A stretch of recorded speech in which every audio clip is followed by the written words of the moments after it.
Assalamualaikum warahmatullahi wabarakatuh. Oke sahabat-sahabat subscriber dimanapun berada ya.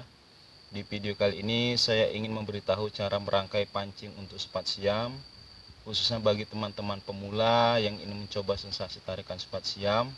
Semoga nanti dapat membuat rangkaian sendiri di rumah dan dapat dipraktekkan dan langsung mancing di spot yang mungkin teman-teman ingin mencobanya. Bagaimana caranya? Langsung saja ikuti video ini, jangan di skip. Oke, lanjut. Oke sahabat-sahabat, yang pertama yang kita butuhkan joran ya, seperti ini, lebih kurang 3,5 meter agar dapat menjangkau spot.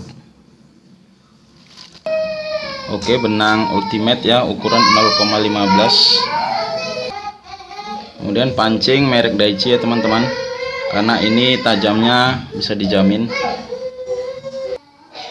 Stopper ukuran S, pelampung bisa pakai dua opsi. Yang pertama ini kabel antena parabola ya, dan ini pelampung biasa tapi ukuran kecil, tapi saya lebih pakai yang ini karena ini lebih nampak. Ini pun bisa juga, kadang ada ikan yang nggak mau pakai ini karena berwarna, bisa pakai ini juga ya, terserah teman-teman mau pakai yang mana. Dan yang terakhir timah seperti timah pelintir ini ya. Nah, seperti ini teman-teman. Oke, langkah pertama masukkan stopper ke dalam benang ya,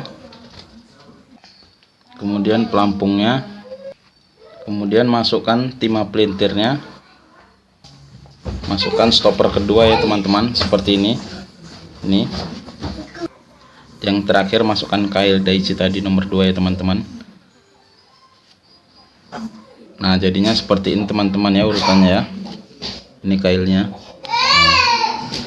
Usahakan jarak pancing dengan timah dengan pelampung yang di sini ini jarak 1 jengkal ya, lebih kurang karena ikan sepat itu berada di atas.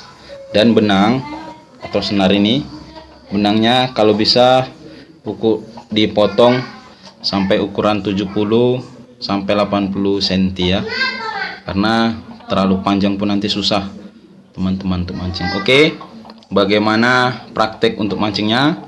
Besok kita akan coba mancing di spot. Oke, semoga bermanfaat. Sampai jumpa.